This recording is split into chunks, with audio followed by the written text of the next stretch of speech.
Hello guys, welcome back to our channel Pariksha E classes. स्वागत है आप सभी का आपके अपने चैनल परीक्षा ई क्लासेस पर। Guys, Bihar public service commission के द्वारा आज बिहार में टीचर रिक्रूटमेंट 2023 के प्राथमिक स्तर का पेपर 1 कंडक्ट कराया गया था। इसे आप बिहार स्टेट पेपर 1 के नाम से भी जानते हैं। इस क्वेश्चन पेपर में आपसे टोटल 120 प्रश्न पूछे गए थे। इस वीडियो में हम सभी 120 प्रश्नों का सही और सटीक उत्तर जानेंगे। वीडियो में अंत तक बने रहिए, आपको सभी प्रश्नों का उत्तर यहाँ पर मिल जाएगा। तो चलिए शुरू करते हैं। पहला क्वेश्चन आपसे पूछा गया था, हाल ही में भारत का पहला केबल स्टे रेल पुल बनाया गया है। तो ये पुल कहाँ पर बनाया गया है? भारत का पहला केबल स्टे, तो ये आपका बनाया गया है जम्मू कश्मीर में। यहाँ पर ए ऑप्शन फर्स्ट क्वेश्चन का सही हो जाएगा।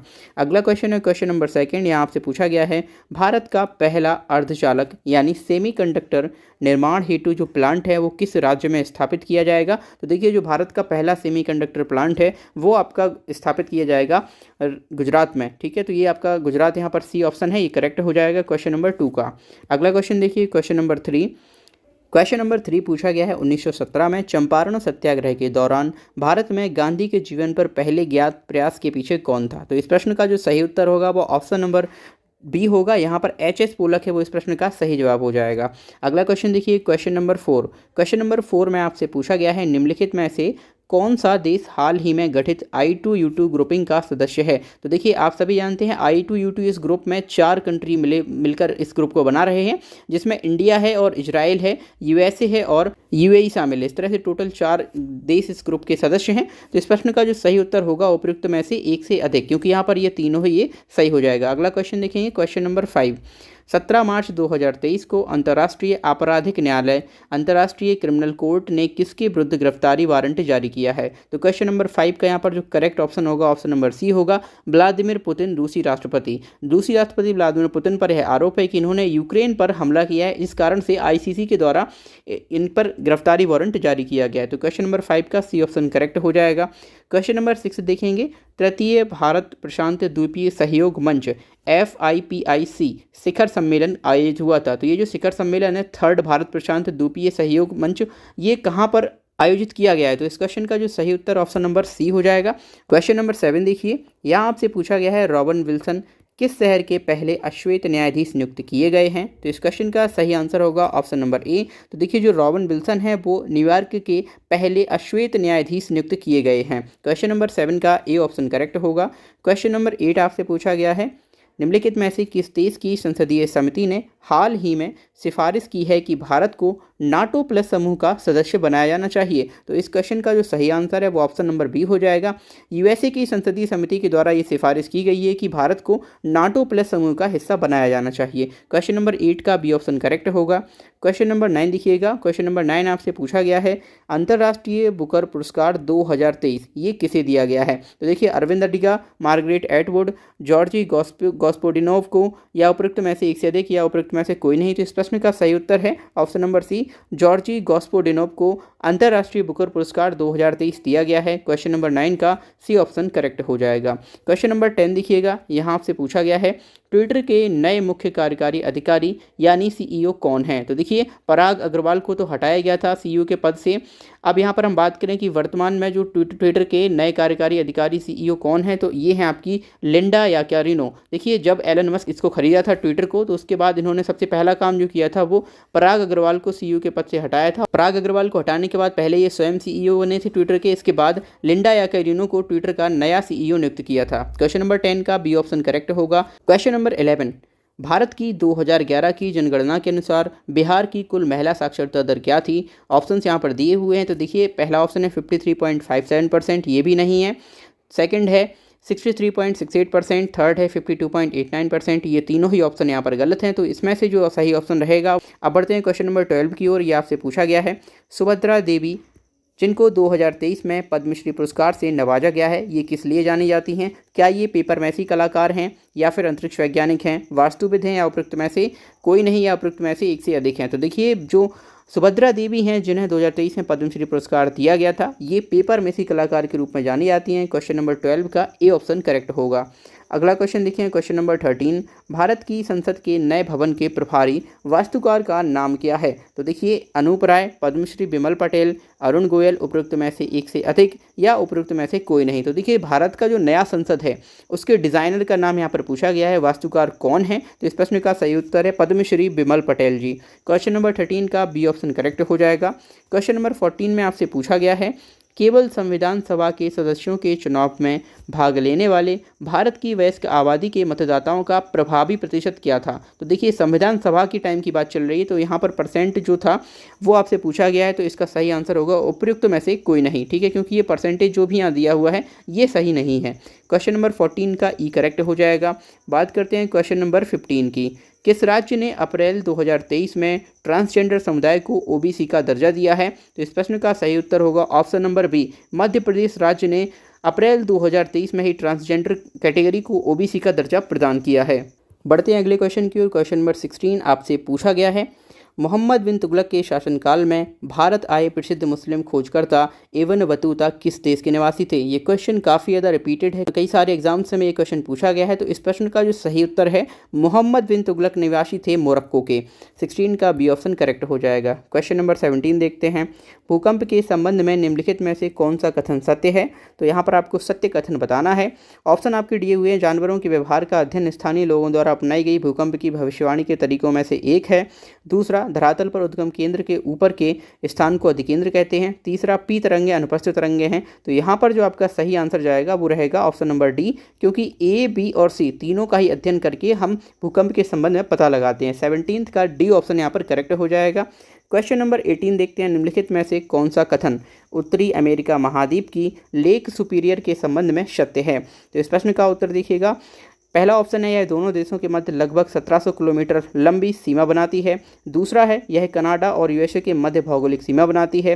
तीसरा है, यह विश्व के खारे जल का सबसे बड़ा झील समूह है। चौथा, उपरोक्त में से एक से अधिक, और पांचवा है, उपरोक्त में से कोई नहीं। तो देखिए, इस प्रश्न का सही उत्तर है, कनाडा और यूएस के मध्य जो भौगोलिक सीमा बनाने का काम करती है वो अमेरिका महाद्वीप की जो लेक सुपीरियर है ये काम इसका है। तो 18 का बी ऑप्शन यहाँ पर करेक्ट हो जाएगा। क्वेश्चन नंबर 19 देखेंगे, आकार और माप में समानता के कारण किस ग्रह को पृथ्वी का जुड़वां ग्रह माना जाता है? तो देखिए, आकार और माप में समानता के कारण शुक्र ग्रह जो है, वीनस, इसको पृथ्वी का जुड़वां ग्रह कहा जाता है। इसको अन्य नामों से भी जाना जाता है, जैसे पृथ्वी की भगनी यानी पृथ्वी की बहन, या भोर का तारा, सांझ का तारा, या फिर शाइनिंग स्टार। इतने सारे नामों से इसको जाना जाता है। क्वेश्चन नंबर 19 का ए ऑप्शन करेक्ट हो जाएगा। क्वेश्चन नंबर 20 देखिए, यहाँ आपसे पूछा गया है, निम्नलिखित में से कौन सा देश अमेजन नदी बेसिन का एक हिस्सा है? तो अमेजन नदी बेसिन का एक हिस्सा देश बताना है। ऑप्शन हैं आपके वेनेजुएला, चिली, अर्जेंटीना। उपरोक्त में से एक से अधिक या फिर उपरोक्त में से कोई नहीं। तो देखिए, यहाँ पर जो वेनेजुएला है, यहाँ पर इसे अमेजन नदी बेसिन का एक हिस्सा है ये वाला देश वेनेजुएला, और यहाँ पर जो ऑयल है, ऑयल के भंडार वो काफ़ी अधिक मात्रा में पाए जाते हैं। क्वेश्चन नंबर 20 का ए ऑप्शन यहाँ पर करेक्ट हो जाए। क्वेश्चन नंबर 21 देखिएगा, निम्नलिखित में से कौन सा विकल्प पृथ्वी की सतह से शुरू होकर वायुमंडल की परतों का सही क्रम है? तो सबसे पहले आपका क्षोभ मंडल होगा। क्षोभ मंडल, यहाँ पर सभी में क्षोभ मंडल स्टार्टिंग में है। फिर इसके बाद जो आपका रहने वाला है समताप मंडल, और फिर इसके बाद होगा मध्य मंडल। तो समताप मंडल हमें सी ऑप्शन में दिख रहा है। तो क्वेश्चन नंबर 21 का सी ऑप्शन करेक्ट हो जाएगा। सबसे पहले क्षोभ मंडल, फिर समताप मंडल, इसके बाद मध्य मंडल, इसके बाद ताप मंडल, और फिर आएगा बहिर्मंडल। क्वेश्चन नंबर 21 का सी ऑप्शन करेक्ट हो जाएगा। चलते हैं क्वेश्चन नंबर 22 पर। स्थानांतरणशील कृषि के स्थानीय नाम और संबंधित देश का सही युग्म क्या है? तो यहाँ पर आपको बताना है। पहला ऑप्शन है आपका लद्दांग मलेशिया, मिल्पा रोडेशिया जिम्बाब्वे, चाइना बांग्लादेश। उपयुक्त में से एक से अधिक या फिर उपयुक्त में से कोई नहीं। तो यहाँ पर जो करेक्ट है वो आपका सही हो जाएगा लद्दांग मलेशिया। ये आपका 22 का करेक्ट ऑप्शन होगा। क्वेश्चन नंबर 23 देखते हैं, यदि ग्रीनविच में दोपहर के 12 बजे हैं तो ग्रीनविच के 30 डिग्री पूर्व में क्या समय होगा? तो देखिए, जो ग्रीनविच मीन टाइम रेखा है उस रेखा से जैसे ही हम 30 डिग्री बढ़ते हैं तो देखिए 30 डिग्री बढ़ने पर जो समय है वो 2 घंटे बढ़ जाता है। यानी 15 डिग्री अगर हम बढ़ेंगे तो 1 घंटे का टाइम में इजाफा हो जाएगा +1। तो अगर हम 30 डिग्री पूर्व में जा रहे हैं ईस्ट में तो यहाँ पर 2 घंटे की बढ़त हो जाएगी टाइम में। इसका मतलब यहाँ पर 2 बज रहे होंगे, क्योंकि ग्रीनविच मीन टाइम है वो तो 12 बजे होते हैं दोपहर के समय वहाँ पर। तो ये 12 + 2 बजे होंगे। तो 23 का सी ऑप्शन करेक्ट हो जाएगा। क्वेश्चन नंबर 24 देखिए, महासागरीय परपति के मुख्य खनिज घटक क्या होते हैं? ऑप्शन हैं सिलिका और मैग्नीशियम, सिलिका और निकिल, सिलिका और एल्यूमिना, उपयुक्त में से एक से अधिक या फिर उपर्युक्त में से कोई नहीं। तो इसका करेक्ट ऑप्शन रहेगा आपका सिलिका और मैग्नीशियम, जो महासागरीय परपति है इसके मुख्य खनिज में से एक होते हैं। क्वेश्चन नंबर 24 का ए ऑप्शन करेक्ट है। क्वेश्चन नंबर 25 देखिए, निम्नलिखित में से कौन सा मल्चिंग शब्द की व्याख्या करता है। मल्चिंग ये क्या होती है, तो यहाँ बताना है। ऑप्शन देखेंगे, पहला है खड़ी ढालों पर बनी वेदिकाओं या फिर टेरेस में फसल लगाना मल्चिंग कहलाता है। दूसरा, कंटूर को पत्थरों और घास से ढकना मल्चिंग होता है। या फसलों के बीच खाली जमीन को पुआल जैसे जैविक पदार्थ की परत से ढकना मल्चिंग कहलाता है। उपयुक्त में से एक से अधिक या फिर उपयुक्त में से कोई नहीं। तो देखिए, जो मल्चिंग होता है वो होता है आपका फसलों के बीच जो खाली ज़मीन पड़ी होती है उसको पुआल जैसे जैविक पदार्थ की परत से ढक दिया जाता है, इसी को मल्चिंग कहते हैं। 25 का सी ऑप्शन करेक्ट होगा। क्वेश्चन नंबर 26 देखते हैं। यहाँ आपसे पूछा गया है भारत की खनिज तेल यानी पेट्रोलियम उत्पादक क्षेत्र और इसकी अवस्थितियों का सही युग्म क्या है। तो ऑप्शंस देख लीजिएगा, केजी बेसिन बंगाल की खाड़ी में है क्या, लोनेज क्षेत्र गुजरात में है, सूरमा घाटी असम में है, या फिर उपयुक्त में से एक से अधिक या उपयुक्त में से कोई नहीं। तो 26 का यहाँ पर करेक्ट जो ऑप्शन रहेगा वो डी रहेगा, क्योंकि ये जो है आपके वो सही हैं। बंगाल की खाड़ी में केजी बेसिन है और ये जो लोनेज क्षेत्र वो आपका गुजरात में है। तो यहाँ पर जो डी ऑप्शन है वो आपका सही हो जाएगा। क्वेश्चन नंबर 27 देखिए, छोटा नागपुर क्षेत्र के मुंडा और संथाल निम्नलिखित में से किस पेड़ की पूजा करते हैं। तो ये जनजातियां हैं, ये आपको बताना है कि ये किस पेड़ की पूजा करते हैं, कदम्ब, आम या इमली की। तो क्वेश्चन नंबर 27 का करेक्ट ऑप्शन हो जाएगा, मुंडा और संथाल जनजाति कदम्ब के वृक्ष का पूजा करते हैं या इनकी पूजा करते हैं। तो 27 का ए ऑप्शन करेक्ट हो जाएगा। क्वेश्चन नंबर 28 देखते हैं, निम्नलिखित में से किसकी खेती जायद के मौसम में की जाती है। तो आपने पढ़ा होगा 3 तरह की होती हैं, जायद, रबी और खरीफ। ठीक है, तो आपको जायद बताना है। जायद से आपको याद रखना है जल। तो ऐसे पेड़ पौधे जिनमें जल की ज़्यादा आवश्यकता होती है, ऐसी फसलें जिनमें जल की आवश्यकता ज़्यादा होती है या फिर वो जल ज़्यादा कंटेन करती हैं। तो इसका सही आंसर आप बताएंगे क्या होगा। 28 का सही आंसर आपका तरबूज भी है, खरबूज भी और खीरा भी है, ये तीनों ही हैं। तो यहाँ पर उपयुक्त में से एक से अधिक इसका करेक्ट ऑप्शन हो जाएगा। बढ़ते हैं अगले क्वेश्चन की ओर। Question number 29। क्वेश्चन नंबर 29 आपसे पूछा गया है, निम्नलिखित कथनों में से कौन सा सही है। ऑप्शन 1 है सुभाष चंद्र बोस ने द इंडियन स्ट्रगल का लेखन किया था। दूसरा है व्यक्तिगत सत्याग्रह में ब्रह्मदत्त दूसरे सत्याग्रही थे। तीसरा है a bunch of old letters का लेखन डॉक्टर राजेंद्र प्रसाद ने किया था। तो यहाँ पर जो आपको सही कथन है वो छांटना है। तो देखिए, सुभाष चंद्र बोस जी के द्वारा द इंडियन स्ट्रगल का लेखन किया गया था, इसलिए क्वेश्चन नंबर 29 का ए ऑप्शन करेक्ट हो जाएगा। क्वेश्चन नंबर 30 देखिएगा, बिहार की किस जनजाति ने कांग्रेस के गया अधिवेशन में भाग लिया था। तो देखिए, यहाँ पर सन्यासी, संथाल, उराव 3 जनजातियाँ हैं जिन्होंने इनमें से किसी एक ने कांग्रेस के गया अधिवेशन में भाग लिया था। तो वो जो जनजाति है वो आपकी है उराव जनजाति। बिहार राज्य की उराव जनजाति ने कांग्रेस के गया अधिवेशन में पार्टिसिपेट किया था। 30 का सी आंसर करेक्ट हो जाएगा। क्वेश्चन नंबर 31 देखिए, निम्नलिखित में से कौन सा युग्म सही सुमेलित नहीं है। तो पहला ऑप्शन है आपका है Indian Spectator Surendranath Banerjee, young India Mahatma Gandhi, advocate of India दादा भाई नौरोजी। तो देखिए, 31 का जो करेक्ट ऑप्शन है वो आपका है ऑप्शन नंबर ए। देखिए, हमको यहाँ पर छांटना था जो सुमेलित नहीं है, मतलब इनमें से कौन सा गलत है। तो जो इंडियन स्पेक्टेटर है वो सुरेंद्रनाथ बनर्जी के द्वारा नहीं लिखी गई है और यही हमारा सही आंसर होगा। बाकी जो यंग इंडिया है और एडवोकेट ऑफ इंडिया है ये दोनों ही सही हैं। क्वेश्चन नंबर 31 का ए ऑप्शन करेक्ट होगा। क्वेश्चन नंबर 32 देखिएगा, यहाँ आपसे पूछा गया है 1938 में किसकी अध्यक्षता में राष्ट्रीय योजना समिति की स्थापना की गई थी। ऑप्शन हैं आपके जवाहरलाल नेहरू, सुभाष चंद्र बोस, डॉक्टर राजेंद्र प्रसाद। ठीक है, तो यहाँ पर आपको बताना है किसकी अध्यक्षता में राष्ट्रीय योजना की समिति की गई थी। 32 का ए ऑप्शन करेक्ट हो जाएगा। देखिए, यहाँ पर जो जवाहरलाल नेहरू थे इनकी अध्यक्षता में इस समिति की स्थापना की गई थी और समिति के जो अध्यक्ष थे वो डॉक्टर राजेंद्र प्रसाद थे। ठीक है, क्वेश्चन नंबर 32 का ए ऑप्शन करेक्ट होगा। अगला क्वेश्चन है question number 33। Mahatma Gandhi and Bihar some remittances पुस्तक के लेखक कौन हैं। तो देखिए, क्वेश्चन नंबर 33 ऑप्शन है आपके जीवत राम भगवान दास कृपलानी, डॉक्टर राजेंद्र प्रसाद, सैयद अली जहीर। ठीक है, तो 33 का जो आपका करेक्ट ऑप्शन होगा वो होगा डॉक्टर राजेंद्र प्रसाद। इनके द्वारा ये जो बुक है वो लिखी गई थी। अगला क्वेश्चन है क्वेश्चन नंबर 34। यह आपसे पूछा गया है, किस आंदोलन के प्रभाव में आकर बिहार के लोगों ने चौकीदारी कर देने से इनकार कर दिया था। ऑप्शन हैं आपके भारत छोड़ो आंदोलन, सविनय अवज्ञा आंदोलन, असहयोग आंदोलन, उपरोक्त में से एक से अधिक या फिर उपरोक्त में से कोई नहीं। तो क्वेश्चन नंबर 34 का बी ऑप्शन करेक्ट है। सविनय अवज्ञा आंदोलन के प्रभाव में आकर बिहार के लोगों ने चौकीदारी कर देने से इनकार कर दिया था। 34 का बी ऑप्शन यहाँ पर करेक्ट होगा। अगला क्वेश्चन देखिए 35। यहाँ आपसे पूछा गया है वह महिला स्वतंत्रता सेनानी कौन थी जो स्वतंत्रता आंदोलन की वयोवृद्ध महिला के रूप में विख्यात थी। जैसे आप जानते हैं grand old man of India के नाम से दादा भाई नौरोजी को, इसी प्रकार से grand old women of India के नाम से इन्हें जाना जाता था। ऑप्शंस आपके देखिए विष्णी देवी शाह, गुलाब कौर, अरुणा आसफ अली। तो देखिए इसमें जो अरुणा आसफ अली जी हैं इनको ही grand old women of India यानी वयोवृद्ध महिला भारत की, ये इनके नाम से इन्हें जाना जाता था। 35 का सी ऑप्शन करेक्ट है। क्वेश्चन नंबर 36 देखिए, किस स्थान पर बीजी तिलक ने होम रूल लीग की स्थापना 1916 में करी थी। होम रूल लीग जो था उसकी स्थापना 1916 में बीजी तिलक के द्वारा किस स्थान पर की गई थी, ये आपको बताना है। ऑप्शन है आपकी नागपुर, मुंबई, पूना। तो क्वेश्चन नंबर 36 का सी ऑप्शन करेक्ट हो जाएगा। पुणे में तिलक के द्वारा होम रूल लीग की स्थापना 1916 में की गई थी।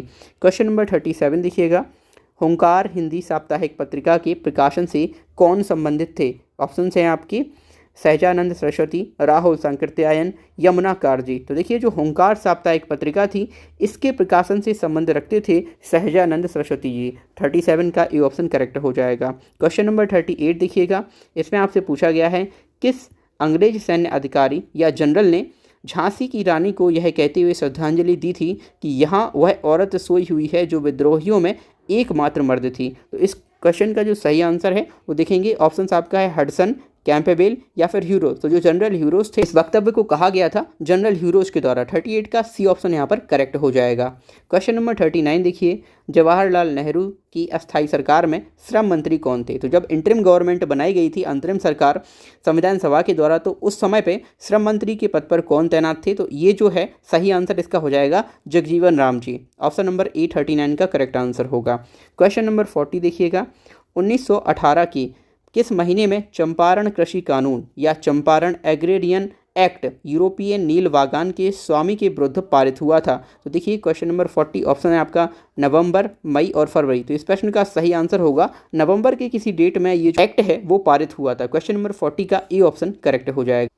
क्वेश्चन नंबर 41 है, मॉन्टेस्क्यू ने सरकार के अंतर्गत विधायिका, कार्यपालिका और न्यायपालिका की मध्य शक्तियों का विभाजन निम्नलिखित में से अपनी किस पुस्तक में प्रस्तावित किया था। ऑप्शंस हैं letters personage, my thoughts, the spirit of the laws या फिर उपरोक्त में से एक से अधिक या उपरोक्त में से कोई नहीं। तो यहाँ पर जो मॉन्टेस्क्यू है इसने सरकार के अंतर्गत विधायिका, कार्यपालिका और न्यायपालिका की मध्य जो शक्तियों का विभाजन है उसका विवरण किया था अपनी बुक में, जिसका नाम था the spirit of the laws. 41 का सी ऑप्शन करेक्ट है। अगला क्वेश्चन है 42, निम्नलिखित में से ब्रिटिश शासन के दौरान भारतवर्ष के अंतर्गत निर्वनीकरण का कौन सा मुख्य कारण था। निर्वनीकरण का मेन रीज़न क्या था, तो ऑप्शन देख लीजिएगा। विस्तारित खेती की मांग को पूरा करने के लिए भूमि को उन्नत करना, नियोजित वनों की मांग को पूरा करना तथा चाय एवं कॉफ़ी का वृक्षारोपण करना। तीसरा, रेलवे के मार्गों पर तख्तों यानी स्लीपर की मांग को पूरा करना तथा शाही नौसेना के लिए इमारती लकड़ी की आपूर्ति करना। तो क्वेश्चन नंबर 42 का जो सही आंसर है वो यही ऑप्शन नंबर सी है, रेलवे के मार्गों पर तख्तों की मांग को पूरा करना है अन्य। क्वेश्चन नंबर 42 का सी ऑप्शन करेक्ट है। अगला क्वेश्चन देखेंगे, क्वेश्चन नंबर 43, भारत की किस संस्था का आदर्श वाक्य है धर्मो रक्षति रक्षितः, अर्थात कानून तभी रक्षा करता है जब उसकी रक्षा की जाती है। तो देखिए ऑप्शन है आपके भारत का सर्वोच्च न्यायालय, भारतीय सेना, अनुसंधान एवं विश्लेषण विंग, उपयुक्त में से एक से अधिक या उपयुक्त में से कोई नहीं। तो क्वेश्चन नंबर 43 का सही ऑप्शन होगा भारत के सर्वोच्च न्यायालय का आदर्श वाक्य है धर्मो रक्षति रक्षितः। 43 का ए ऑप्शन करेक्ट होगा। क्वेश्चन नंबर 44 देखते हैं। यहाँ आपसे पूछा गया है निम्नलिखित आंदोलनों में से किसका सरदार वल्लभ भाई पटेल के द्वारा नेतृत्व किया गया और वह सफल भी रहा था। ऑप्शन हैं आपके बारदोली सत्याग्रह गुजरात, कपास मिलों के कर्मचारियों का सत्याग्रह अहमदाबाद गुजरात, खादी खेतिहरों के समर्थन में सत्याग्रह गुजरात में। तो देखिए इनके द्वारा गुजरात में ही इस आंदोलन का नेतृत्व किया गया था और ये था आपका बारदोली सत्याग्रह। क्वेश्चन नंबर 44 का ए ऑप्शन करेक्ट होगा। क्वेश्चन नंबर 45 देखिएगा, भारत और 1929 में प्रारंभ हुई महामंदी के संदर्भ में निम्नलिखित में से कौन सा कथन सही है। ऑप्शन नंबर 1 है आपका मंदी का जो भारत पर प्रभाव संकेत करता है कि 20वीं सदी के प्रारंभ में विश्व अर्थव्यवस्था कैसे एकीकृत हो गई थी। दूसरा, मंदी ने भारतीय खेतीहरों, किसानों, आयात एवं निर्यात को प्रतिकूलता से प्रभावित किया। तीसरा, मंदी ने भारतीय व्यापार को प्रतिकूल रूप से प्रभावित किया। तो ऑप्शन नंबर 45 का जो करेक्ट है वो है आपका डी, उपयुक्त में से एक से अधिक। ये जो ऑप्शन है वो सारे ही आपके सही हैं, इसलिए क्वेश्चन नंबर 45 का डी ऑप्शन करेक्ट हो जाएगा। क्वेश्चन नंबर 46 देखते हैं। सामाजिक तथा शैक्षणिक रूप से पिछड़े वर्गों के आरक्षण हेतु भारत सरकार की 13 अगस्त 1990 के आदेश की वैधता निम्नलिखित में से किस वर्ण निर्णीत हुई थी। क्वेश्चन नंबर 46 ऑप्शन आपके दिए हुए हैं 1993, 1992 या फिर 1991। तो इस प्रश्न का सही उत्तर होगा ऑप्शन नंबर बी 1992। अगला क्वेश्चन देखते हैं, क्वेश्चन नंबर 47। क्वेश्चन नंबर 47 है, एंगस मेडिसन की पुस्तक the world economy historical statistics के अनुसार प्राचीन काल में भारत का विश्व जीडीपी यानी पीपीपी में कितने प्रतिशत का अंशदान था। तो ऑप्शन से आपके हैं 12%, 20% या 32%। क्वेश्चन नंबर 47 का करेक्ट ऑप्शन है ऑप्शन नंबर ई, इनमें से कोई नहीं। तो देखिए इनमें से कोई भी ऑप्शन करेक्ट नहीं है, 47 का ई करेक्ट हो जाएगा। क्वेश्चन नंबर 48 देखिए, क्या है, सूची 1 को सूची 2 से सम्मिलित कीजिए और सूचियों के नीचे दिए गए कूट से सही उत्तर को चुनिए। तो देखिए पहले आपका है विशेष विवाह अधिनियम, तो ये आपका सम्मिलित होता है 1994 में, ये आया था। फिर इसके बाद आपका है दहेज निषेध अधिनियम, ये आपका आया था 1961 में। फिर अब है आपका समान पारिश्रमिक अधिनियम, ये आया था आपका 1976 में। और लास्ट है आपका नारी अशिष्ट प्रतिनिधित्व प्रतिषेध अधिनियम, ये आया था 1986 में। तो इस हिसाब से अगर हम देखें तो कोड निकल के आता है 2413, और अगर आप मैच करेंगे तो ये आपका निकल के आता है ऑप्शन नंबर सी, इस प्रश्न का सही उत्तर होगा। क्वेश्चन नंबर 49 में आपसे पूछा गया है, निम्नलिखित में से कौन सा बुनियादी मूल्य सभी नेताओं द्वारा भारत के संविधान पर विचार विमर्श हेतु संविधान निर्मात्री सभा के मिलने से बहुत पहले ही स्वीकार कर लिया गया था। ऑप्शन हैं आपके अल्पसंख्यकों के अधिकारों का संरक्षण, दूसरा स्वतंत्रता और समानता का अधिकार, तीसरा सार्वभौम वयस्क मताधिकार। तो क्वेश्चन नंबर 49 का जो करेक्ट आंसर है वो है आपका ऑप्शन नंबर सी, 49 का सी करेक्ट होगा। क्वेश्चन नंबर 50 देखिए, वह पुस्तक द ब्यूटीफुल ट्री इंडिसेंस। क्वेश्चन नंबर 50 है, पुस्तक the beautiful tree indigenous Indian education in the 18th century किसने लिखी है। तो इस पुस्तक के राइटर कौन है आपको बताना है। ऑप्शंस हैं गांधी, तिलक या फिर धर्मपाल। तो क्वेश्चन नंबर 50 का जो करेक्ट ऑप्शन है वो है ऑप्शन नंबर सी। ये जो बुक है पुस्तक द ब्यूटीफुल ट्री, ये धर्मपाल जी के द्वारा लिखी गई है। 50 का सी ऑप्शन करेक्ट होगा। क्वेश्चन नंबर 51 देखिए, भारतवर्ष के संविधान की प्रस्तावना में बंधुत्व निम्नलिखित में से मुख्यतः किसे आश्वासित करता है।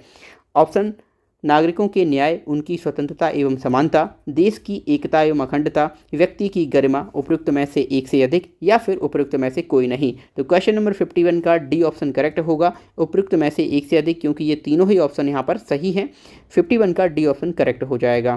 क्वेश्चन नंबर 52 देखते हैं, इनमें से किसने कहा भारतीय न्यायपालिका विलासी मुकदमेबाजी से ग्रसित है। ऑप्शन हैं आपके एन.वी. रमणा, रंजन गोगोई, दीपक मिश्रा, उपयुक्त में से एक से अधिक या फिर उपयुक्त में से कोई नहीं। तो देखिए ये वक्तव्य देने वाले जो पर्सन थे वो थे रंजन गोगोई। ये भी हमारे सीजीआई रहे हैं, पूर्व सीजीआई। इन्होंने कहा था भारतीय न्यायपालिका है वो विलासी मुकदमेबाजी से ग्रसित है।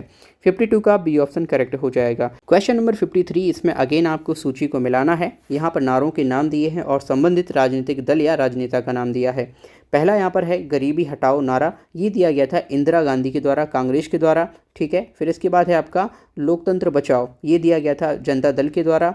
तीसरा यहाँ पर है जोतने वाले को भूमि, ये दिया गया था वाम मोर्चा के द्वारा। और तेलुगु के स्वाभिमान की संरक्षा, ये दिया गया था एन.टी. रामाराव के द्वारा। तो यहाँ पर जो कोड निकल के आता है इस हिसाब से वो आएगा आपका 2314 2314।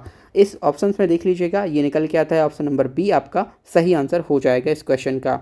अगले क्वेश्चन की ओर बढ़ते हैं। क्वेश्चन नंबर 54 में आपसे पूछा गया है, निम्नलिखित में से कौन सा रूसी क्रांति तथा यूएसएसआर के प्रभाव के तहत निर्मित हुआ था। मतलब इन दोनों के प्रभाव के कारण किसका निर्माण हुआ था। ऑप्शन हैं आपके द कॉमिंटर्न, पूर्व के लोगों का सम्मेलन 1920, ग्रेट ब्रिटेन का साम्यवादी दल कम्युनिस्ट पार्टी, उपयुक्त में से एक से अधिक या उपयुक्त में से कोई नहीं। तो क्वेश्चन नंबर 54 का जो करेक्ट ऑप्शन है वो ऑप्शन नंबर डी सही हो जाएगा, उपयुक्त में से एक से अधिक। मतलब इनका जो उदय हुआ था वो रूसी क्रांति और यूएसएसआर के प्रभाव के कारण हुआ था। 54 का डी करेक्ट हो जाएगा। अगला क्वेश्चन है क्वेश्चन नंबर 55, किसने कहा अपनी राष्ट्रीय पहचान की उपेक्षा भारत की समस्याओं का मूलभूत कारण है। ऑप्शन हैं आपके माधव सदाशिव गोवलकर, और बी ऑप्शन है केशव वलीराम हेडगेवार, सी ऑप्शन है दीनदयाल उपाध्याय। इनमें से सही ऑप्शन क्या होगा? 55 का सी ऑप्शन करेक्ट होगा। दीनदयाल उपाध्याय जी के द्वारा कहा गया था कि अपनी राष्ट्रीय पहचान की उपेक्षा भारत की समस्याओं का मूलभूत कारण है। 55 का सी ऑप्शन करेक्ट होगा। अगला क्वेश्चन है 56। यहाँ पर आपसे पूछा गया है निम्नलिखित में से असहयोग आंदोलन में भाग लेने वाले खेतीहरों की प्रमुख मांग कौन सी थी? ऑप्शन है आपके वन क्षेत्रों में अपने पशुओं को चराने, ईंधन की लकड़ी और फल इकट्ठा करने हेतु खेतीहरों का प्रवेश खोलना, दूसरा बेगार का उन्मूलन और तीसरा राजस्व की कमी। चौथा यहाँ पर उपरोक्त में से एक से अधिक और लास्ट है उपरोक्त में से कोई नहीं। तो देखिए 56 का correct option option number D होगा, क्योंकि ये जो आंदोलन हुआ था, ठीक है, इनमें से तीनों ही मांगे रखी गई थी। ठीक है, 56 का डी ऑप्शन यहाँ पर करेक्ट हो जाएगा। अगला क्वेश्चन है क्वेश्चन नंबर 57। प्रत्येक पोषी स्तर पर गैर अपघटनीय रसायनों के लगातार रासायनिक संचय की प्रक्रिया के रूप में जाना जाता है। तो इस प्रक्रिया को किस रूप में जाना जाता है? ऑप्शन से आपके तापजनक आवर्धन, रूपात्मक आवर्धन, जैविक आवर्धन या उपयुक्त में से एक से अधिक या फिर उपयुक्त में से कोई नहीं। तो क्वेश्चन नंबर 57 का करेक्ट ऑप्शन होगा ऑप्शन नंबर सी। इसे हम जैविक आवर्धन के रूप में जानते हैं। क्वेश्चन नंबर 58 देखेंगे। यहाँ पर आपसे पूछा गया है जनसंख्या की वहन क्षमता किसके द्वारा निर्धारित की जाती है? आपके ऑप्शंस हैं सीमित संसाधन, जन्म दर, जनसंख्या वृद्धि दर, उपयुक्त में से एक से अधिक या उपयुक्त में से कोई नहीं। तो 58 का जो करेक्ट ऑप्शन है ऑप्शन नंबर डी होगा, क्योंकि ये जो ऑप्शंस हैं ये तीनों ही आपकी इस बात के निर्धारण में सहायता करते हैं कि जनसंख्या की वहन क्षमता क्या होगी। ऑप्शन नंबर डी यहाँ पर करेक्ट हो जाएगा। क्वेश्चन नंबर 59 देखेंगे। मैथेमोग्लोबिनेमिया निम्नलिखित में से किससे दूषित पानी पीने के कारण होता है? तो आपको बताना है यहाँ पर ये फास्फेट के कारण होता है, फास्फेट के दूषित पानी के कारण, या कैडमियम से दूषित पानी के कारण, या नाइट्रेट से दूषित पानी के कारण। 59 का correct option option number C होगा। नाइट्रेट से दूषित पानी को पीने के कारण मैथेमोग्लोबिनेमिया नामक ये रोग हो जाता है। तो 59 का सी ऑप्शन करेक्ट हो जाएगा। क्वेश्चन नंबर 60 देखेंगे। पारितंत्र में ऊर्जा का प्रभाव कैसा होता है? यहाँ आपको बताना है कितनी डायरेक्शंस में होता है, क्या ये त्रिदिशिक होता है या फिर एक दिशिक या फिर बहुदिशिक, उपयुक्त में से एक से अधिक या उपयुक्त में से कोई नहीं। तो क्वेश्चन नंबर 60 का करेक्ट ऑप्शन होगा जो ऊर्जा का प्रभाव होता है वो आपका एक दिशीय होता है। ठीक है, पारितंत्र में ऊर्जा का प्रभाव एक दिशीय होता है। लिंडमैन का जो आपने ऊर्जा का रूल है वो देखा होगा, 10% रूल। ठीक है, तो ये देख लीजिएगा 60 का बी ऑप्शन यहाँ पर करेक्ट हो जाएगा। तो यहाँ पर हमने आधी क्वेश्चन कंप्लीट कर लिए हैं। यहाँ पर टोटल 120 क्वेश्चन है इस क्वेश्चन पेपर में। चलिए बढ़ते हैं आगे 61 क्वेश्चन की ओर। क्वेश्चन नंबर 61 में आपसे पूछा गया है निम्नलिखित में से कौन सा पारितंत्र का संघटक है? ऑप्शन है आपकी सूक्ष्मजीव, पादप, जंतु, उपयुक्त में से एक से अधिक या उपयुक्त में से कोई नहीं। तो देखिए क्वेश्चन नंबर 61 का डी ऑप्शन करेक्ट होगा, क्योंकि ये तीनों ही तो ये पारितंत्र के संघटक होते हैं, हिस्सा होते हैं। 61 का डी ऑप्शन यहाँ पर करेक्ट हो जाएगा। क्वेश्चन नंबर 62 देखिएगा।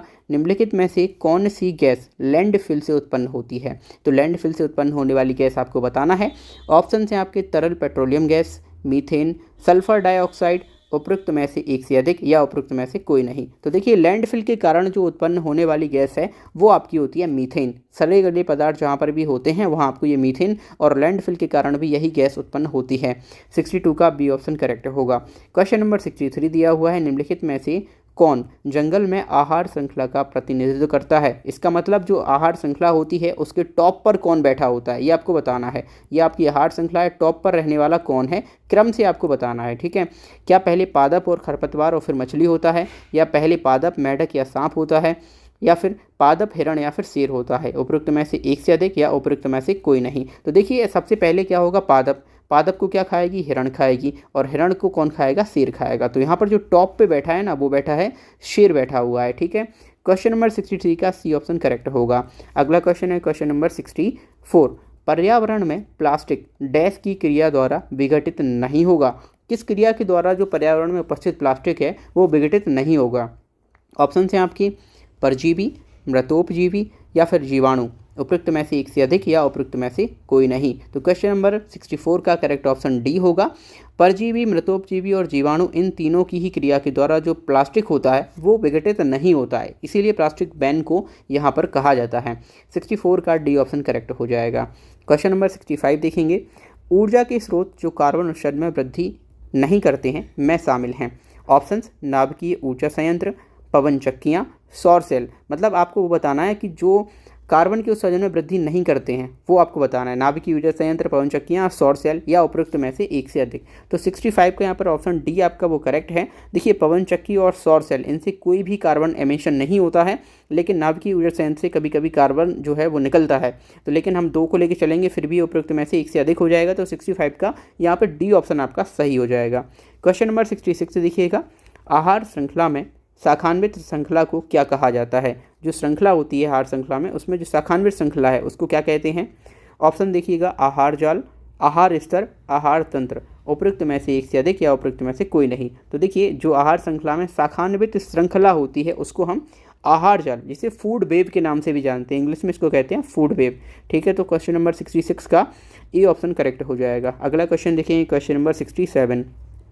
क्वेश्चन नंबर 67 में आपसे पूछा गया है, हरे पौधे सूर्य के प्रकाश की ऊर्जा का %% ग्रहण करते हैं और उसे खाद्य ऊर्जा में परिवर्तित करते हैं। तो यहाँ पर आपको बताना है कितना % एनर्जी है जो सन की वो हरे पौधे ग्रहण करते हैं और उसे फूड एनर्जी में कन्वर्ट करते हैं। तो 1%, 2% या 5%। तो इस प्रश्न का जो सही उत्तर है वो ऑप्शन नंबर बी करेक्ट होगा। 2% जो एनर्जी है वो सनलाइट लेते हैं हरे पेड़ पौधे और उसे फूड में कन्वर्ट करते हैं। तो 67 का बी ऑप्शन करेक्ट हो जाएगा। अगला क्वेश्चन है क्वेश्चन नंबर 68। यहाँ आपसे पूछा गया है, किसके नेतृत्व में चिपको आंदोलन को मजबूती मिली थी? या फिर आपसे पूछा जाए चिपको आंदोलन के प्रणेता कौन थे? तो ऑप्शन है आपके सुंदरलाल बहुगुणा, मेधा पाटकर, अमृता देवी बिश्नोई, उपरोक्त में से एक से अधिक या उपरोक्त में से कोई नहीं। तो देखिए इस प्रश्न का जो सही उत्तर है वो ऑप्शन नंबर ए करेक्ट हो जाएगा, क्योंकि जो चिपको आंदोलन है वो सुंदरलाल बहुगुणा के द्वारा आगे बढ़ाया गया था। क्वेश्चन नंबर 69 में आपसे पूछा गया है, डैश आहार श्रृंखला में प्रथम पोषी स्तर पर कौन मौजूद होता है? तृतीय उपभोक्ता, प्राथमिक उपभोक्ता या स्वपोषी, उपरोक्त में से एक से अधिक या कोई भी नहीं। तो देखिए जो आहार श्रृंखला होती है उसमें प्रथम पोषी स्तर पर जो होता है वो होता है स्वपोषी, मतलब जो अपना भोजन स्वयं बना के खाता है। जैसे जो पेड़ पौधे होते हैं वो हमारे प्राथमिक स्तर के होते हैं, ठीक है, तो वो प्रथम पोषी कहलाते हैं क्योंकि वो स्वयं भोजन बनाते हैं और स्वयं खाते हैं। तो इसका सी ऑप्शन करेक्ट हो जाएगा। क्वेश्चन नंबर 70 देखिए, निम्नलिखित में से कौन सा पारिस्थितिक तंत्र में गैसीय जैव भू रासायनिक चक्र नहीं है? क्वेश्चन नंबर 70 इसका करेक्ट ऑप्शन हो जाएगा आपका, देखेंगे नाइट्रोजन चक्र, ऑक्सीजन चक्र, फास्फोरस चक्र या फिर उपरोक्त में से कोई नहीं या उपरोक्त में से एक से अधिक। तो देखिए 70 क्वेश्चन इसका सही आंसर हो जाएगा ऑप्शन नंबर सी। जो फास्फोरस चक्र है वो आपका गैसीय जैव भू रासायनिक चक्र नहीं होता है। 70 का सी ऑप्शन करेक्ट हो जाएगा। क्वेश्चन नंबर 71 आपसे पूछा गया है, निम्नलिखित में से कौन सा जीव क्लोरोफिल की उपस्थिति में सूर्य के प्रकाश का उपयोग कर अकार्बनिक पदार्थों को कार्बनिक यौगिकों में परिवर्तित करता है? ऑप्शन से आपके जंतु, कुछ जीवाणु, स्वपोषी, उपरोक्त में से एक से अधिक या उपरोक्त में से कोई नहीं। क्वेश्चन नंबर 71 का डी ऑप्शन करेक्ट हो जाएगा। ये जो तीनों ही होते हैं वो ये काम करते हैं, क्या? क्लोरोफिल की उपस्थिति में सनलाइट का यूज़ करके अकार्बनिक पदार्थों को कार्बनिक यौगिकों में कन्वर्ट करने का काम जंतु और जीवाणु और स्वपोषी तीनों ही करते हैं। 71 का डी ऑप्शन करेक्ट हो जाएगा। अगला क्वेश्चन है क्वेश्चन नंबर 72, निम्नलिखित में से किसके पास उच्च ऊर्जा स्तर और छोटा तरंग दैर्घ्य है? ऑप्शन से आपके दृश्यमान विकिरण, परावैगनी विकिरण, अवरक्त विकिरण, उपरोक्त में एक से अधिक या उपरोक्त में से कोई भी नहीं। तो क्वेश्चन नंबर 72 का करेक्ट ऑप्शन है ऑप्शन नंबर बॉम्बे। परावैगनी किरण जो अल्ट्रा वायलेट रेज यानी कि यूवी रेज होती हैं, यूवी विकिरण होता है, वो उच्च ऊर्जा स्तर रखता है, लेकिन इसकी जो तरंग दैर्घ्य यानी लैम्डा होती है वो छोटी होती है। 72 का बी ऑप्शन यहाँ पर करेक्ट हो जाएगा। अगला क्वेश्चन है क्वेश्चन नंबर 73। ये आपका मैथ का क्वेश्चन आ चुका है। तो मैथ का क्वेश्चन आपका 73 देखिए, हम सीधे इसके आंसर पर जाएंगे। क्वेश्चन है, दो संख्याओं का योग 480 है। यदि बड़ी संख्या में 2% की कमी की जाती है और छोटी संख्या में 10% की वृद्धि की जाती है तो प्राप्त संख्याएं बराबर होती हैं। बड़ी संख्या क्या होगी? सबसे पहले हम यहाँ पर दो संख्याएं मान लेंगे, x और y वो दो संख्याएं हैं, जबकि x है वो y से बड़ी है। दोनों का योग दिया है 480, इसे हम लिख लेंगे।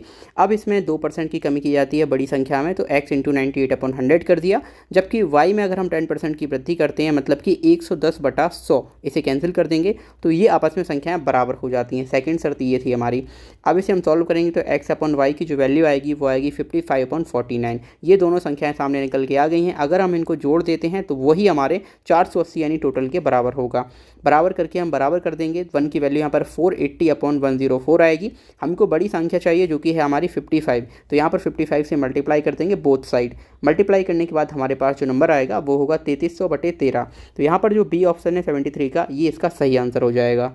नेक्स्ट क्वेश्चन है क्वेश्चन नंबर 74। ये आपका सीरीज का क्वेश्चन है, रीजनिंग से आया हुआ है। 486 के बाद 324 आता है, इसके बाद 216 और इसके बाद 144 और इसके आगे आने वाली संख्या आपको बतानी है। तो देखिए 486 में जब हम 2/3 से मल्टीप्लाई करते हैं तो हमारे पास आएगा 324।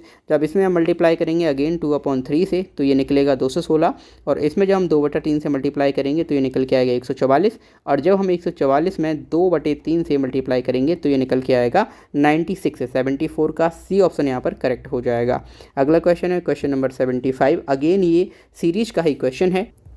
सबसे पहले यहाँ पर नंबर दिया हुआ है 240, फिर 120, फिर 180, फिर 360 और 900। तो 120 के बाद कौन सा नंबर आएगा ये हमको फाइंड करना है। तो इसके लिए करना क्या होगा आपको, आप यहाँ पर देख रहे होंगे कि ये जो आगे है नंबर बढ़ रहा है, ठीक है, इंटू 2 किया हमने तो ये 360 हो गया। इसका हमने क्या किया 1/2 किया एंड इसका हमने क्या किया मल्टीप्लाई किया 2.5 से तो ये 900 हो गया।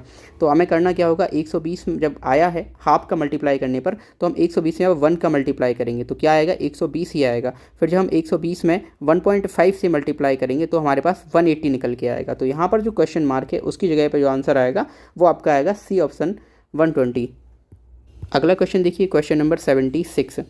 यहाँ भी रीजनिंग का क्वेश्चन है। यहाँ पर आपको रिक्त पद बताना है, कौन सा पद आएगा। इस क्वेश्चन को आपको सिंपली इस तरह से सॉल्व करना है। यहाँ पर आप देख पा रहे होंगे बी जो कि इसका नंबर होता है प्लेस नंबर 2 और जी का होता है 7, इसमें 5 ऐड हो रहा है। इसी तरह से सब में ऐड होता जाएगा और ये क्वेश्चन जो है वो आपका बन जाएगा। तो करना क्या है, एफ में जब हम 5 ऐड करेंगे तो ये निकल के आएगा हमारा के, ठीक है। इसके बाद सी आई में हम आई में 5 ऐड करेंगे तो एन आएगा और जब हम सी में ऐड करेंगे 5 तो आएगा एच। इस तरह से पूरी ही सीरीज आपकी बन जाएगी। 76 का बी ऑप्शन यहाँ पर निकल आएगा। अगला क्वेश्चन है क्वेश्चन नंबर 77। ये रीजनिंग या मैथ्स दोनों का ही क्वेश्चन आप मान सकते हैं इसको। इसमें आपसे पूछा गया है प्रयागराज से पटना जाने के लिए 5 मार्ग हैं और 4 मार्ग पटना से कोलकाता जाने के हैं। पटना होते हुए प्रयाग से कोलकाता जाने के लिए कितने मार्ग होंगे। तो संभव रास्ते आपको निकालने के लिए कुछ नहीं करना होगा। 5 मार्ग हैं तो इनको 4 बार हम ऐड कर सकते हैं। तो ये हमारा इस तरह से सॉल्व हो जाएगा। टोटल यहाँ पर मार्गों की संख्या निकल के आ जाएगी प्रयागराज से कोलकाता जाने के लिए टोटल 20। अगला क्वेश्चन है क्वेश्चन नंबर 78। यहाँ पर आपको सर्वाधिक उपयुक्त कथन का चयन करना है। तो यहाँ पर पहला आपका ऑप्शन है हर वर्ग एक आयत होता है। बिल्कुल ठीक बात है, हर वर्ग एक आयत होता है। कोई व्रत अति परवलय नहीं है। फिर हर जो व्रत है वो दीर्घ व्रत है। तो यहाँ पर 78 का सही हो जाएगा, डी ऑप्शन करेक्ट होगा, ठीक है। अगला क्वेश्चन देखते हैं क्वेश्चन नंबर 79। यहाँ पर आपका कोड शब्द को यहाँ पर कोडित किया गया है नंबर के फॉर्म में। फिर यहाँ पर स्टेप को भी कोडित किया गया है नंबर के फॉर्म में इसी तरह से। तो आपको बताना है स्पॉट, इसको किस तरह से कोडित किया जाएगा। तो देख लीजिए एस पी टी और ई ये सब आपको और ओ इसमें मिल जाएगा, ठीक है। तो ये सारे लेटर्स वो आपको मिल रहे हैं। यहाँ सिंपली इस तरह से कोडित किया गया है। सी को लिखा है इन्होंने कितना 15 और यहाँ पर ओ को लिखा है कितना 16, डी को लिखा है 19 और ई को लिखा है 91। तो सिंपल आपको उठा कर रख देना है। तो स्पॉट के लिए जो आएगा आपका एस के लिए पहले आपका 18 आ जाएगा, स्पॉट में एस के लिए 18 आ जाएगा।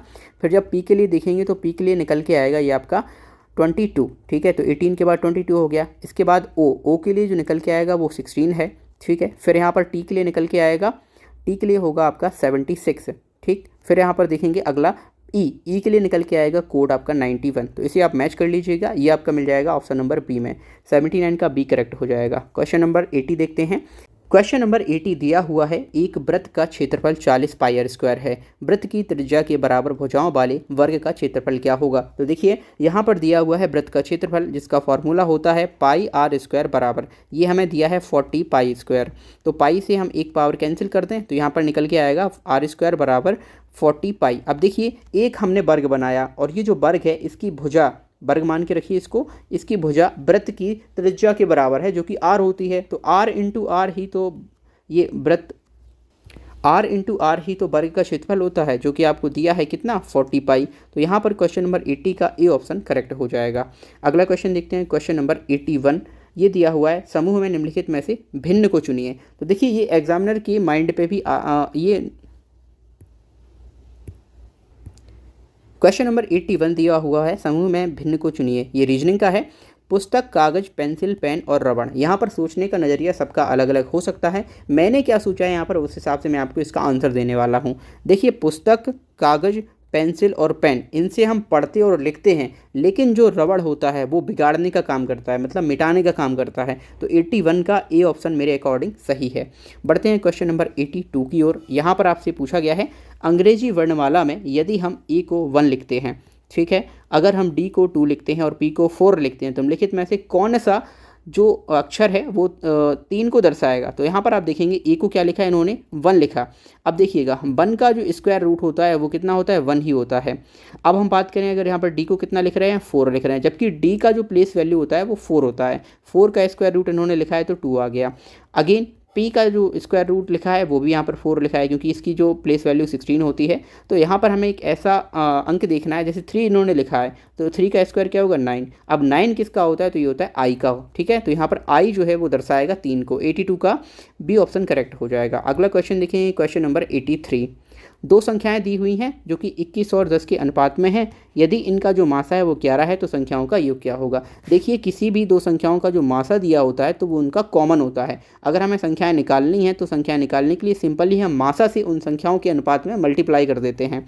तो यहाँ पर हम मल्टीप्लाई करेंगे 21 में 11 से और 10 में करेंगे 11 से, तो ये निकल के आएगा 11 और ये 231, ठीक है। इसमें मल्टीप्लाई करेंगे तो ये निकल के आएगा कितना, 110। हमें दोनों को ऐड करना है, ये निकल कर आएगा 1, 4 और 3, तो 341 83 का सही आंसर हो जाएगा। क्वेश्चन नंबर 84 दिया हुआ है, एक स्मार्टफोन को P रुपए में बेचने पर 10% का प्रॉफिट होता है और स्मार्टफोन को Q में बेचने पर 4% की हानि होती है, तब P रेशियो Q क्या होगा।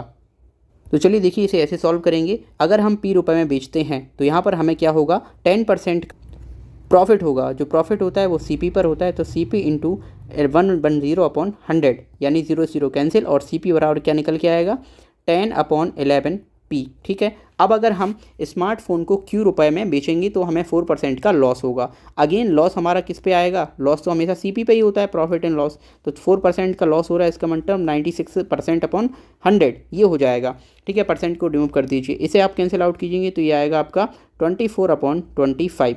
अब यहाँ पर CP बराबर क्या होगा, अगेन इक्वेशन बन जाएगी 25/24Q। अब CP दोनों यहाँ पर क्या है, बराबर हैं, तो इनको आप बराबर कर दीजिएगा तो ये आपका निकल के आएगा 25/24Q और ये आपका बराबर में क्या हो रहा है, 10/11P। P/Q की आपको वैल्यू फाइंड करनी है, तो P/Q जब आप करेंगे तो ये निकल के आएगा, पहले 5 पंचे 25 और 5 दूनी 10, ये निकल के आएगा 11 पचे 55 और 24 दूनी 48, यानी P रेशियो Q आएगा 55/48। 84 का C ऑप्शन करेक्ट हो जाएगा। अगला क्वेश्चन है क्वेश्चन नंबर 85। यहाँ आपसे पूछा गया है एजुकेशन शब्द के अक्षरों को कितने प्रकार से व्यवस्थित किया जा सकता है ताकि स्वर एक साथ आ जाएं। तो इस क्वेश्चन का जो सही आंसर है वो आपका होगा 14400। अगला क्वेश्चन है क्वेश्चन नंबर 86। यहाँ पर आपसे पूछा गया है निम्नलिखित भिन्नों को आरोही क्रम में व्यवस्थित कीजिए। तो सिंपल है, आपको इसको हर को समान बना लेना है या फिर इसको पॉइंट में आंसर निकाल लीजिए, फिर इसको सॉल्व करेंगे आप तो देखेंगे इसका जो सही आंसर होगा वो होगा ऑप्शन नंबर C। आरोही क्रम का मतलब होता है छोटे से बड़े की ओर जाना है, तो ये आपका C ऑप्शन यहाँ पर करेक्ट हो जाएगा। क्वेश्चन नंबर 87 देखेंगे। 87 में आपसे क्या पूछा गया है, निम्नलिखित चित्र में कितने वर्ग हैं। इसको सॉल्व करने का एक तरीका होता है वो मैं आपको बता देता हूँ। तो यहाँ पर देखिए कितने हैं, 1 2 3 4 और यहाँ भी कितने हैं, 1 2 3 4, ये एक वर्ग है। तो जब हम इसमें टोटल वर्ग फाइंड करते हैं तो हमें क्या करना होता है, 4 का स्क्वायर, क्योंकि टोटल 4 है यहाँ पे, फिर 3 का स्क्वायर, फिर 2 का स्क्वायर और फिर 1 का स्क्वायर। जब आप इसे टोटल करेंगे तो आएगा 16 + 9 + 4 + के 1, तो ये आप निकालेंगे तो ये आपका हो जाएगा कितना, टोटल 30 निकल के आएगा। तो यहाँ वर्गों की संख्या हो जाएगी कितनी, 30। 87 का बी करेक्ट होगा। अगला क्वेश्चन देखिए क्वेश्चन नंबर 88। एक व्यक्ति अंडों को इस प्रकार टोकरी में रखता है कि प्रत्येक क्रमिक दिन पर रखे जाने वाले अंडों की संख्या पहले से टोकरी में मौजूद संख्या के बराबर है। इस प्रकार टोकरी 24 दिन में पूरी भर जाती है।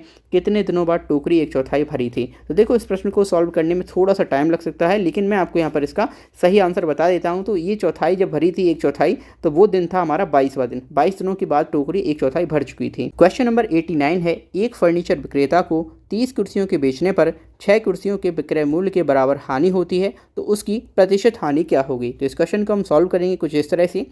30 कुर्सियों का जो सेलिंग प्राइस है वो 6 कुर्सियों के सेलिंग प्राइस की लॉस के बराबर है, मतलब उसे 6 कुर्सियों का लॉस हो रहा है।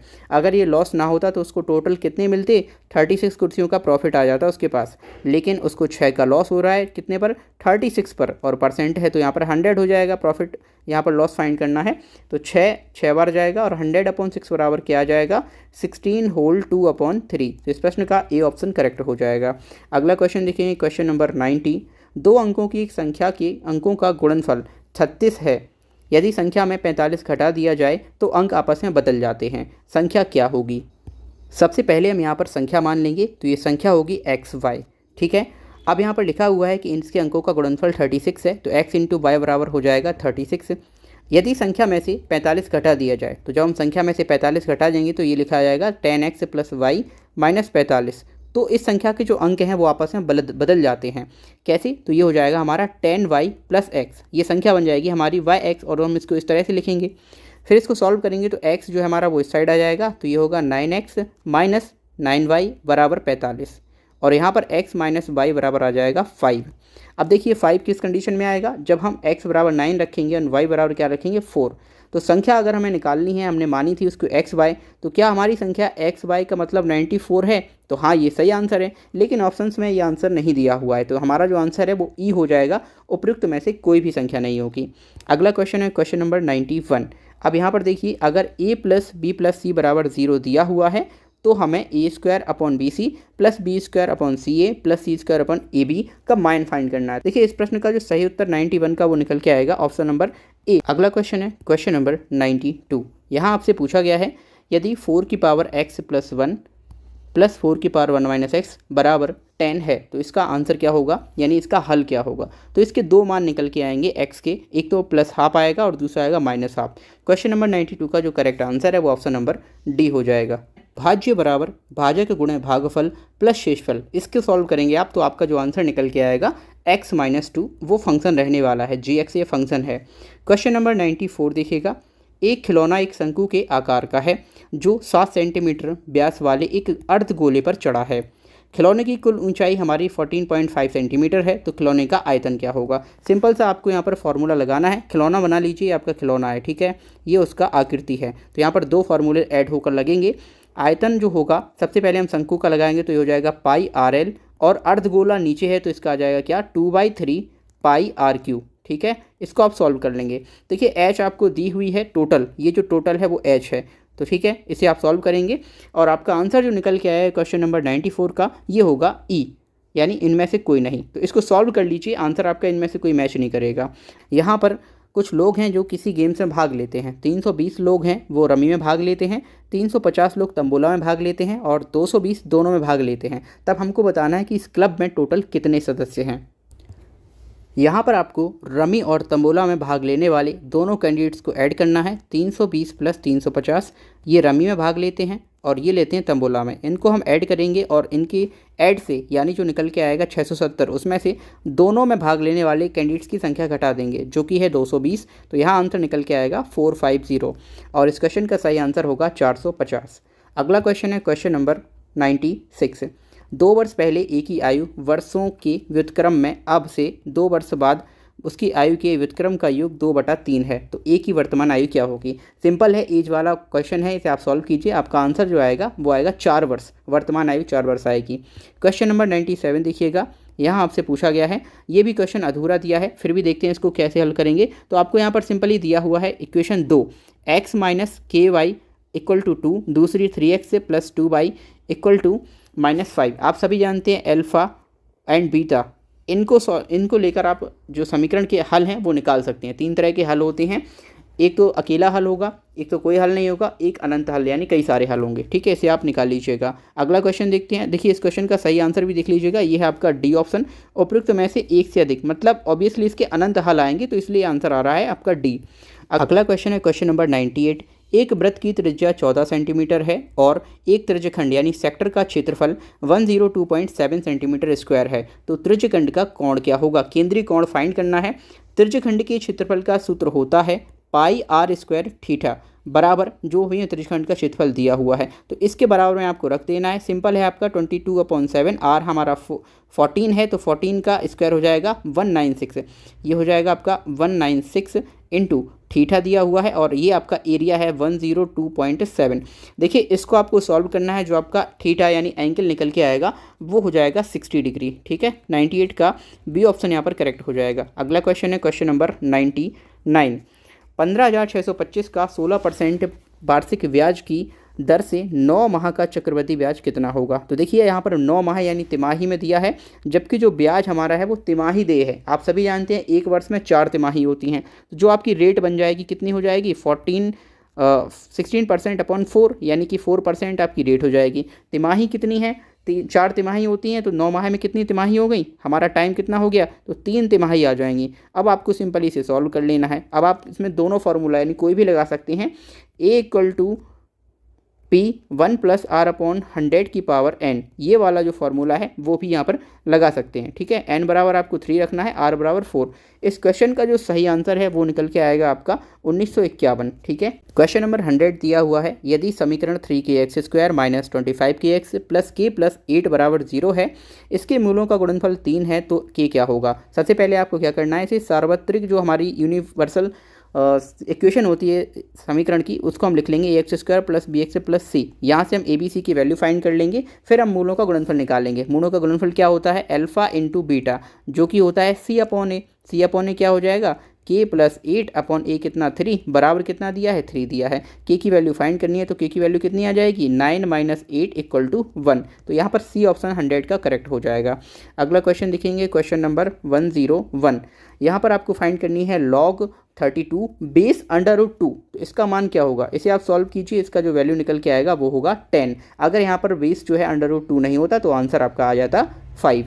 अगला क्वेश्चन देखते हैं क्वेश्चन नंबर 102। यहाँ आपसे पूछा गया है, एक समकोण त्रिभुज की ऊंचाई दी है जो कि उसके आधार से 6 सेंटीमीटर कम है। यदि अतिभुज यानी कर्ण इतना है तो अन्य दो भुजाएं क्या होंगी। काफ़ी आसान क्वेश्चन है। यहाँ समकोण त्रिभुज की जो ऊंचाई है आधार से 6 सेंटीमीटर कम है, आधार उसकी x है, ऊंचाई कितनी होगी x - 6, और हमें ये उसका दिया है अतिभुज यानी कि जो कर्ण है वो दिया है। आपको पता है पीजीटी थ्योरम, ठीक है, कर्ण स्क्वायर बराबर लंब स्क्वायर प्लस आधार स्क्वायर, इसको आप लगा दीजिए और सारी भुजाएं यहाँ पे से फाइंड कर सकते हैं।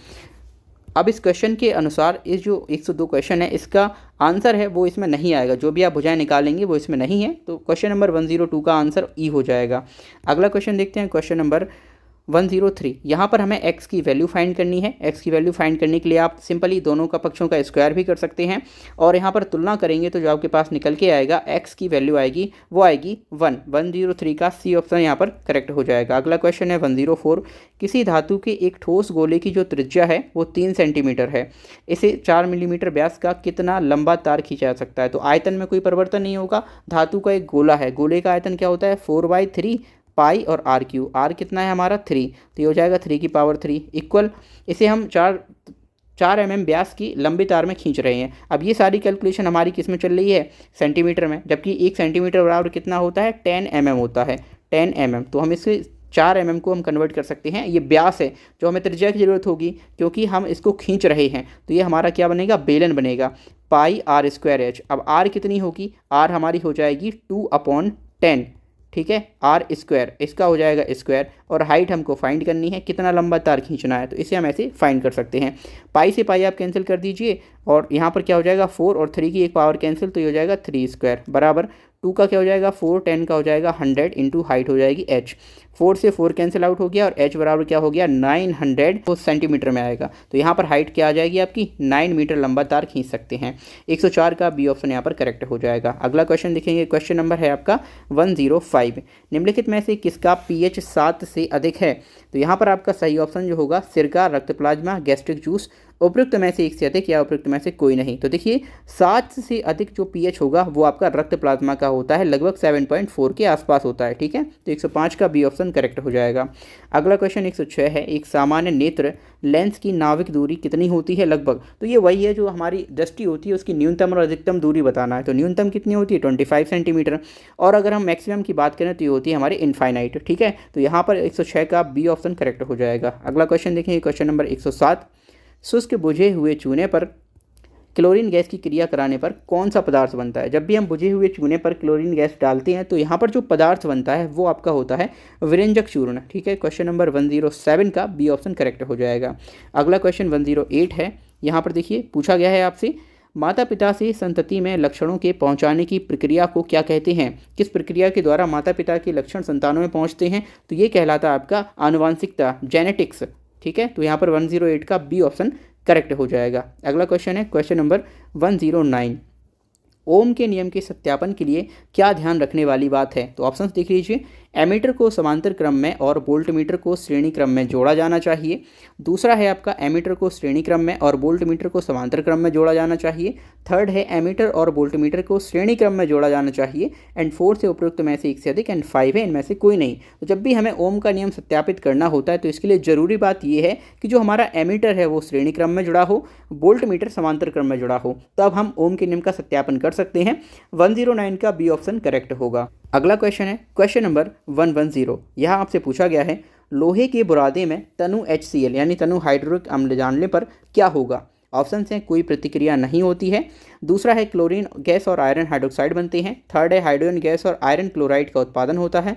फोर्थ है उपयुक्त में से एक से अधिक। और नेक्स्ट है उपयुक्त में से कोई नहीं। यहाँ पर जब हम लोहे के बुरादे में तनु HCl अम्ल डालते हैं तो हाइड्रोजन गैस और आयरन क्लोराइड का उत्पादन होता है। 110 का सी ऑप्शन करेक्ट होगा। अगला क्वेश्चन है क्वेश्चन नंबर 111। यहाँ आपसे पूछा गया है, बाढ़ को रोकने के लिए सबसे उत्तम विधि क्या होगी? वनोन्मूलन, वनारोपण, चराई या फिर उपयुक्त में से एक से अधिक या उपयुक्त में से कोई नहीं। तो जब भी हमें बाढ़ को रोकना है तो हमें पेड़ लगाना होता है। सबसे उत्तम विधि है पेड़ लगाना। पेड़ लगाना मतलब वनारोपण करना, क्योंकि जो पेड़ों की जड़ें होती हैं वो मिट्टी को बांधे रखती हैं। तो 111 का जो बी ऑप्शन है वो करेक्ट हो जाएगा। अगला क्वेश्चन है हमारा 112। यहाँ आपसे पूछा गया है, खाने के डिब्बों पर जिंक के बजाय टिन की परत चढ़ी होती है, ऐसा क्यों होता है? ऑप्शन देखिए। टिन की तुलना में जिंक अधिक प्रतिक्रियाशील है। टिन की तुलना में जिंक का गलनांक अधिक होता है। जिंक टिन की तुलना में महंगा है। या फिर उपयुक्त में से एक से अधिक या उपयुक्त में से कोई नहीं। तो देखिए, जो टिन की तुलना में जिंक होता है वो अधिक क्रियाशील होता है, इसीलिए जिंक की बजाय हम क्या लगाते हैं? टिन लगाते हैं। अगर हमने जिंक लगा दिया तो बहुत ज़्यादा वो रिएक्टिव होता है, तो कभी भी रिएक्ट कर सकता है। 112 का ए ऑप्शन करेक्ट हो जाएगा। अगला क्वेश्चन है 113। अंडाशय द्वारा कौन सा कार्य किया जाता है? तो जो ओवरीज होती है उसके द्वारा क्या क्या काम होता है? एस्ट्रोजन का स्राव होता है, प्रोजेस्टेरोन का स्राव होता है, या डिंब का निर्माण होता है। उपयुक्त में से एक से अधिक या उपयुक्त में से कोई नहीं। तो देखिए 113 का जो सही आंसर है वो हमारा डी होगा, उपयुक्त में से एक से अधिक। देखिए, जो एस्ट्रोजन होता है और डिंब होता है इन दोनों का निर्माण करता है। ठीक है, अंडाशय फीमेल ओवरी। ठीक है, इसीलिए यहाँ पर 113 का डी ऑप्शन करेक्ट हो जाएगा। क्वेश्चन नंबर 114 देखेंगे। इमली में कौन सा अम्ल पाया जाता है? लैक्टिक अम्ल, टार्टरिक अम्ल, मैथेनोइक अम्ल। उपयुक्त में से एक से अधिक या उपयुक्त में से कोई नहीं। तो जो इमली होती है वो खट्टी होती है स्वाद में, और उसमें जो पाया जाता है वो हमारा होता है टार्टरिक एसिड। 114 का बी ऑप्शन करेक्ट होगा। अगला क्वेश्चन देखेंगे क्वेश्चन नंबर 115। कॉलीफॉर्म क्या होते हैं? ऑप्शन, अति ठंडे वातावरण में पाए जाने वाले बैक्टीरिया। दूसरा, गर्म चश्मों में पाए जाने वाले बैक्टीरिया। तीसरा, प्राणियों के पाचन नाल में उपस्थित बैक्टीरिया। या फिर एक से अधिक उपयुक्त में से या कोई भी नहीं। तो देखिए, जो कॉलीफॉर्म होते हैं वो आपके होते हैं प्राणियों के पाचन नाल में उपस्थित बैक्टीरियाज, इनको हम कॉलीफॉर्म कहते हैं। 115 का सी ऑप्शन करेक्ट होगा। अगला क्वेश्चन देखेंगे क्वेश्चन नंबर 116 है। विद्युत विभव को मापने के लिए हम किस उपकरण का प्रयोग करते हैं? ऑप्शन है वोल्ट मीटर, गैल्वेनोमीटर, पोटेंशियोमीटर। उपयुक्त में से एक से अधिक या फिर कोई भी नहीं। तो जब भी हमें विद्युत विभव इलेक्ट्रिक वोल्टेज मापना होता है तब हम यूज़ करते हैं हमेशा पोटेंशियोमीटर का। 116 का जो हमारा सही आंसर होगा वो होगा सी। अगला क्वेश्चन है 117। चुंबकीय क्षेत्र होता है। ऑप्शन हैं आपकी आयाम रहित मात्रा, सदिश मात्रा, अदिश मात्रा। उपयुक्त में से एक से अधिक या कोई भी नहीं। तो 117 का करेक्ट आंसर होगा सदिश मात्रा। जो चुंबकीय क्षेत्र होता है वो सदिश क्षेत्र होता है। अगला क्वेश्चन देखेंगे क्वेश्चन नंबर 118। यहाँ आपसे पूछा गया है, एक व्यक्ति पृथ्वी पर अधिक भार किस स्थिति में ढकेल सकता है? किस स्थिति में हो तब उस पर पृथ्वी पर अधिक भार होगा? पहला ऑप्शन है ज़मीन पर लेट जाने की स्थिति। दूसरा, खड़े होने की स्थिति। तीसरा, बैठने की स्थिति। चौथा, उपयुक्त में से एक से अधिक या फिर उपयुक्त में से कोई नहीं। देखिए, जब व्यक्ति पृथ्वी पर लेटा होता है तो उस स्थिति में भार जो होता है mg वो कम डलता है, लेकिन जब व्यक्ति खड़ा होता है तो उस स्थिति में पृथ्वी पर भार अधिक होता है। ठीक है, तो यहाँ पर जो 118 है इसका आंसर होगा बी। क्वेश्चन नंबर 119 है। प्रिज्म से गुजरने पर सबसे अधिक अपरिवर्तित होने वाला रंगीन प्रकाश कौन सा होगा। तो आप सभी जानते हैं, देखो ये प्रकाश 7 तरह के रंगों से बनकर बना है, मिलकर बना है, जिसका नाम है आपका विबग्योर। इनसे मिलकर ही श्वेत प्रकाश यानी सफ़ेद रंग बनता है। अब यहाँ पर जब हम प्रिज्म से इसको गुजारेंगे तो सबसे ज़्यादा अपवर्तित डाइवर्ट कौन सा कलर होगा, तो ये हमारा होता है वायलेट कलर का यानी बैगनी रंग का। तो इसकी जो तरंगदैर्घ्य है वो क्या होगी, कम होगी। ठीक है, तो क्वेश्चन नंबर 119 का बी ऑप्शन यहाँ पर करेक्ट हो जाएगा। क्वेश्चन नंबर 120 है और इस क्वेश्चन पेपर का लास्ट क्वेश्चन भी ये है, जिसमें पूछा गया है मिट्टी के तेल के बर्तन में बर्फ़ का एक टुकड़ा डाला जाता है, तो बर्फ़ के पिघलने पर मिट्टी के तेल की सतह कैसी होगी, क्या स्थिति होगी उसकी, वैसी ही बनी रहेगी, गिरेगी, उठेगी, उपयुक्त में से एक से अधिक या उपयुक्त में से कोई नहीं। तो देखिए, जब भी हम किसी भी तेल में, कोई भी तेल हो, उसमें अगर हम बर्फ़ का टुकड़ा डालते हैं, यहाँ पर तो फिलहाल मिट्टी के तेल की बात की गई है, तो जो मिट्टी के जब तेल में डालेंगे उसको हम, बर्फ़ का टुकड़ा तो पिघलेगा और पिघलने पर जो तेल की सतह होगी वो जल के ऊपर आ जाएगी। रीज़न, जो तेल का घनत्व होता है वो पानी के घनत्व से कम होता है, कम घनत्व होने के कारण जो जल की सतह है उसके ऊपर ही तेल की सतह आने लगती है। तो जो तेल की सतह यहाँ पर क्या होगी, उठेगी। 120 का सी ऑप्शन करेक्ट हो जाएगा। तो गाइज, इससे यहाँ पर हमने टोटल 120 प्रश्नों का आंसर आपको दे दिया है। आई होप मैंने यहाँ पर 99 और 100% सही सभी प्रश्नों का सही हल दिया है। Thank you for watching this video. मिलते हैं अगली वीडियो में।